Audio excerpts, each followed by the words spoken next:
Bonjour, bonsoir mesdames, messieurs et bienvenue dans cette nouvelle vidéo dans laquelle nous allons parler de l'élargissement ou de l'agrandissement de l'AES. Est-ce possible? Est-ce vrai? Est-ce faux? Quels sont les pays susceptibles d'entrer dans l'AES? Qui sont ceux qui sont prêts? Qui sont ceux qui remplissent les conditions? Ce serait intéressant qu'on en parle, si c'est possible ou si ce n'est pas possible. Et pour cela, nous allons déjà dire bravo aux pays de l'AES au regard de ce qu'ils font. Même si ces derniers temps, on se rend compte que c'était non plus la communication à laquelle on était habitué. Nous parlons notamment du cas du Mali. Donc, nous leur disons bravo parce qu'il y a beaucoup de pays qui toquent à leur porte. Il y a beaucoup de pays qui toquent à leur porte. C'est de cela que nous allons parler aujourd'hui. Quels sont les pays qui toquent à leur porte officiellement ou officieusement? Nous disons bravo aux pays, au peuple qui sont très tentés, qui sont très motivés à vouloir adhérer à l'AES. Donc, si c'est la première fois que vous voyez, mettez-nous des pouces, de nombreux pouces. Abonnez-vous, cliquez sur la cloche de notification et, vous allez bénéficier de nombreuses analyses de décryptage géopolitique et géostratégique, bref, de géographie sur cette chaîne. Donc, si vous avez fait ce que nous avons dit tantôt, c'est-à-dire nous mettre des pouces, vous abonner, cliquer sur la cloche de notification, on entre dans le vif du sujet. Élargissement ou agrandissement de l'AES, question de sémantique, de quoi est-ce qu'il en est? Déjà, nous disons bravo à l'AES qui a pu jusqu'à présent se maintenir et marcher en rang serré. Les dernières nouvelles qui peut-être qui nous ont inquiétés, c'était la mobilisation générale ou l'état d'alerte maximal qu'ils ont mis en place pour leur armée. Cette veille, si ça peut être continu, ce serait une bonne chose. Oui, parce que là, ça nous inquiète. Pourquoi est-ce qu'ils font cette alerte générale? C'est pour se préserver. Mais de l'autre côté, ça nous rassure qu'ils sont en train de se préparer activement à une guerre à tout moment. Ce sont des régimes militaires et nous ne comprenons pas comment est-ce que des civils peuvent leur promettre la guerre au régime militaire. Donc, de ce côté, nous avons également confiance en eux. Donc, bravo à l'AES qui continue de se renforcer, qui déploie des institutions ou des stratégies au niveau des trois États, qui fait front commun sur plusieurs dossiers en même temps. Seulement. C'est vrai qu'individuellement, chacun essaie de développer ses propres stratégies à l'intérieur de son territoire national, notamment la création des industries.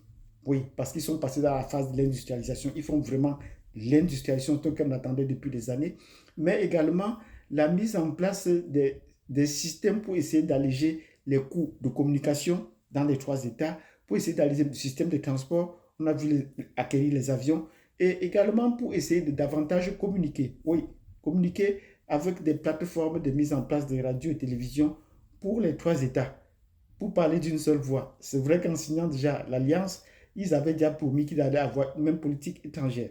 Nous leur disons bravo pour cela. Ben, vous voyez le cas du Burkina, ça se va, c'est renforçant. Donc, quels sont les pays qui ont tendance à vouloir entrer à l'AES? Nous allons repasser un peu dans l'historique. Les pays qui devaient normalement faire partie de l'AES de façon historique et de façon spatiale, c'était d'abord la Guinée-Conakry. Oui, depuis que Doumbouya est arrivé au même moment dans cette mouvance, on s'attendait qu'il devait rejoindre l'AES car il avait pris fait et cause pour défendre l'AES au sein de la CEDEAO, ne pas appliquer les sanctions. On se disait, voilà, il est bien parti pour joindre l'AES. Mais depuis peu, on sent qu'ils se sont un peu assagis et ils se sont un peu retirés, ils se sont détachés un peu des décisions ou de l'avancement des pays que font l'AES. Et depuis, c'est le silence court. Donc, on ne les voit plus trop en bonne position d'entrée. Ils peuvent tous nous surprendre. Ils peuvent nous surprendre. Et ainsi, on les voyait dans la même politique étrangère que les pays de l'AES. On a vu Doumbouya aller également au Rwanda, comme les autres pays de l'AES, les chefs militaires aller au Rwanda pour s'inspirer de ce qui se passe peut-être de ce côté-là. Parce que de ce côté, Kagame a quand même une expérience à la tête de l'État en tant qu'un militaire et pour protéger son pays également. Donc, ils ont une expérience. Il allait des là, mais depuis peu, il n'a plus continué. On sent un peu une certaine léthargie. On a engagé des procès en Guinée, mais l'issue de ces procès n'ont pas beaucoup fait bouger les choses. Donc, le pays, ça va être la Guinée, mais la Guinée aujourd'hui semble très loin de l'AES.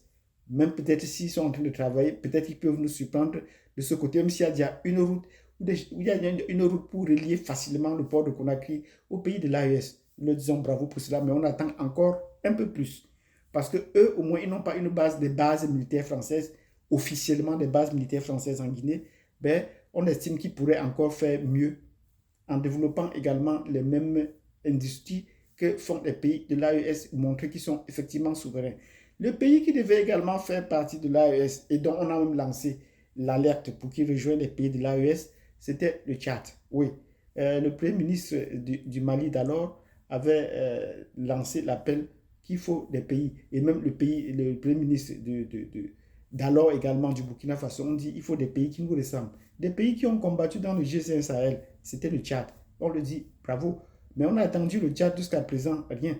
Le Tchad a préféré faire cavalier seul et le Tchad est parti en Russie. Le président du Tchad, Déby, est parti en Russie. Il a visité la Russie lui-même de façon officielle et il a fait des accords, il a signé des accords. À son retour, l'armée russe est entrée en action et est partie libérer des prisonniers, des soldats tchadiens dans la bande d'Aouzou, à qui nous disons bravo aux Russes, qui ont montré, qui sont entrés directement dans la danse et dans la foulée, ça ne pouvait pas échapper aux autorités tchadiennes. Ils ont donc dit qu'ils vont rompre les accords militaires. Ils ont rompu les accords militaires avec la France. Et n'allant pas trop loin, donner un calendrier immédiatement pour la France de déguerpir. C'est la fin de ce mois. Et un coup d'État s'en est suivi. Là, c'était plutôt un bon signe. Nous disons bravo à Déby. Et là, c'est quelque chose de rassurant. Parce que le même jour, on a vu le Sénégal faire cette annonce-là, sans calendrier, sans effet. Donc là, ça n'inquiète pas la France.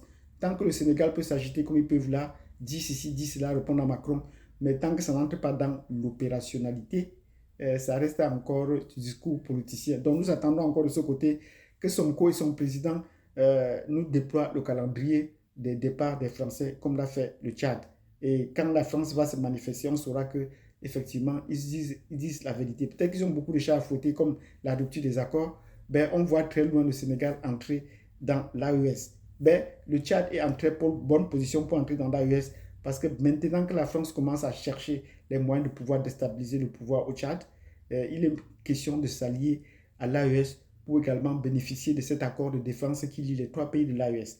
Et comme ce sont des pays sahéliens qui ont combattu dans le G5 Sahel, ils réclament la même chose aux Français. Nous disons bravo. Mais à côté de ces pays, il y a encore un autre pays, la République centrafricaine. Nous disons bravo à la République centrafricaine parce que là, ils ont également acquis leur souveraineté sous l'onction des Russes et avec l'appui des Russes, l'appui militaire, ils peuvent également faire partie de l'AES. Voilà des pays qui sont capables de faire partie de l'AES parce qu'ils ont presque le même parcours, le même cheminement, le même combat contre la France. Mais depuis peu, on parle de certains pays qui pourraient entrer de l'AES et qui nous posent plus de problèmes, notre analyse. C'est le cas du Togo. Comment est-ce que le Togo peut entrer dans l'AES? On ne comprend pas. Un pouvoir qui ne change pas depuis plus de 60 ans. Un pouvoir qui est encore dans l'armée et encore une armée, une armée de répression de la population. Voilà. Donc, on doute fort que le Togo, en fait, nous doutons fort que le Togo peut entrer dans l'AES. Même si son Premier ministre, son ministre des Affaires étrangères a dit qu'il ne voit pas ce qui peut les empêcher, ben, nous doutons fort qu'ils puissent entrer. Il faut une vraie révolution pour qu'ils puissent entrer. Et nous disons, on a toujours besoin des militaires au pouvoir pour engager la rupture, pour entrer dans la souveraineté. Effectivement, l'exception pour le moment, c'est le cas de la République centrafricaine, puisque le professeur Touadéra n'est pas un militaire, c'est un civil mais qui se comporte à peu près comme un militaire, avec des élans un peu plus diplomatiques et un peu plus en douce. Donc, nous leur disons bravo. Ben, pour le cas du Togo, c'est une inquiétude, c'est une grosse question à poser. Ben, il y a un pays qui est en train de monter en force tout récemment et dont nous avons voulu parler et voir comment. C'est le Ghana. Comment est-ce qu'ils peuvent adhérer, comme le Togo, ils peuvent être encore dans la CEDEAO et entrer dans l'AES? Est-ce qu'il y a la possibilité d'appartenir à ces deux organisations-là sur place? C'est là où se pose notre interrogation.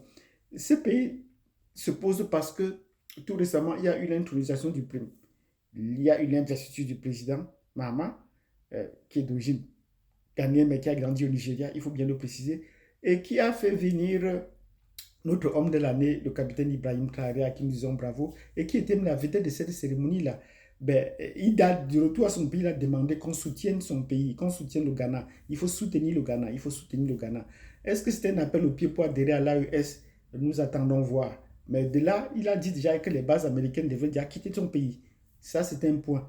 Donc, par rapport au Togo, il est encore sur une très bonne voie que le cas du Togo. Le Ghana est sur une bonne voie parce que ce président tente à faire changer les choses. Donc, nous disons bravo à ces pays qui peuvent entrer dans l'AES. Ils sont très disposés. Un pays anglophone, c'est une bonne chose. Un pays avec l'ouverture sur la côte, c'est une très bonne chose.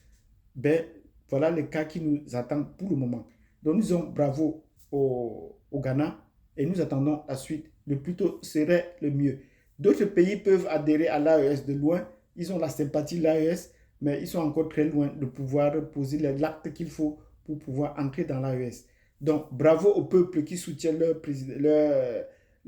pouvoir en place pour cette initiative. Nous attendons la suite et nous allons nous tenir au courant. Merci et nous vous souhaitons une très bonne journée. Laissez-nous des commentaires. Si vous avez apprécié cette vidéo, laissez-nous des pouces. Abonnez-vous si vous n'êtes pas abonné et cliquez sur la cloche de notification. Préparez nos commentaires, des questions et nous sommes prêts à répondre à ces questions. Merci et à tantôt.